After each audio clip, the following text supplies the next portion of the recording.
He's going to be in the 900 car. Hocevar is going to sit in for LaJoy and Spire Motorsports, making his debut in the Cup Series. Carson with us now, and if you missed him this past weekend during rain delay, he was our star. He was the star. He saved us. Thank you very much. Obviously, this is the big news, right? So we're awesome. It's so awesome to have you in studio. Who called you? Who told you? What'd they say? How'd they say it? And who'd you call?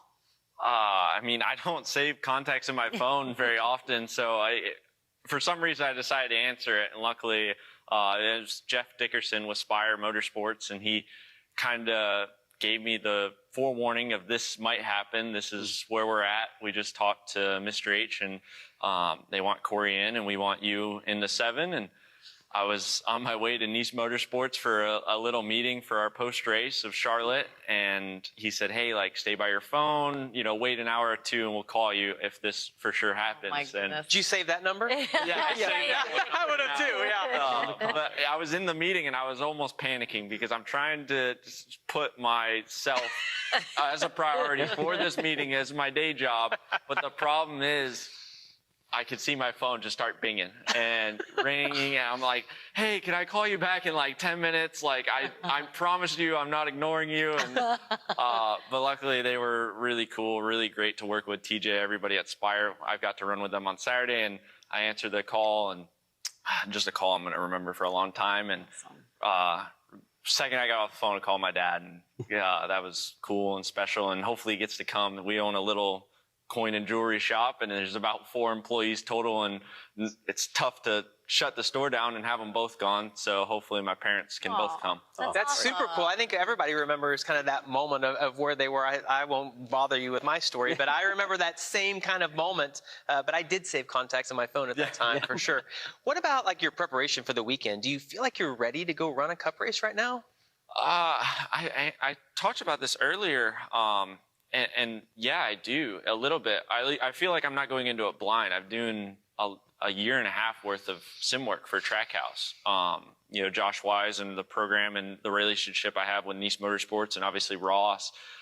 So Josh Wise was told from Trackhouse they needed a sim driver, and Josh picked me to drive the sim. So you've got a lot of time in the sim with the car. I've had a year and a half worth of sim work, you know, almost every week. And I was just in it, 2 weeks ago, just driving the Cup car, and I've always wondered, I'm like, man, like, what am I, I know this is good, but like, I'm getting a year and a half, I'm going on 2 years, 3 years. I'm like, this is a lot of time to dedicate to this. And, I'm glad that I, got that opportunity, and I kind of progressed a little bit as the Cup cars evolved, as the sims evolved, as the cars and setups have evolved. I've also learned what they've been doing and learning the feel. Sure. So when I finally got in yesterday for the Spire sim, I was able to tell them exactly, sort of a feel, or what the feels of those cars have drove like in the past, and what I wanted and what I've liked. And they were confused why I was talking like I knew exactly what I was talking about. And they're like, why are you, like, how do you know exactly what the bumps are doing and everything? And once I explained it to them, they're like, okay, you might not be as blind as we thought you were going into this. Oh, that's great. You should say, here's my resume. I've run all these racetracks, right? Yeah. So but you've never driven a next-gen car on the track? No, I've never sat in a real next-gen car. Okay. I've never done anything. Just in the sim, I've done a handful of hours just in the Chevrolet sim.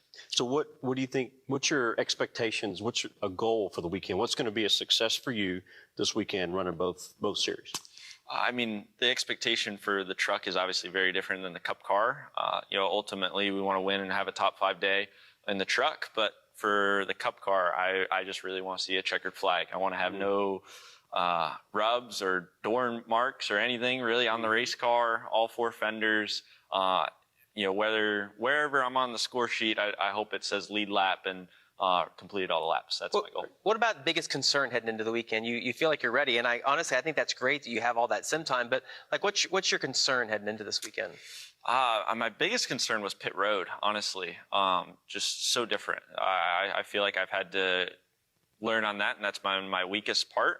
Even on my truck and now Xfinity car, I feel like I was trying to truck and Xfinity caliber pit road is a lot different than Cup caliber, and I hear that all the time. And I hear like 4th on average an Xfinity on times is like 26 on cutback. Right. It gets harder. It's very hard. So that was my ultimate goal, and just getting in and out of the box and understanding it's very tight pit road. That's my first concern, and my second concern was just getting used to the sequential, and just not making that silly mistake of shifting forward, thinking I'm going to go into third gear and. Yeah, really, because some guys made that mistake. Denny Hamlin made that mistake at Vegas last year. Yeah. We're not going to let you go without at least acknowledging the footwear and the socks. You're looking good, buddy. Looking good. Yeah, I had to upgrade my wardrobe for here. I was told if you're going to run on Sunday, you got to look like you run on Sunday. There you go. Nice. Well, you look great. Good job. I had to pick the part, and obviously shorts and out there is definitely my cup of tea. Dress for the job you want, not the job you have.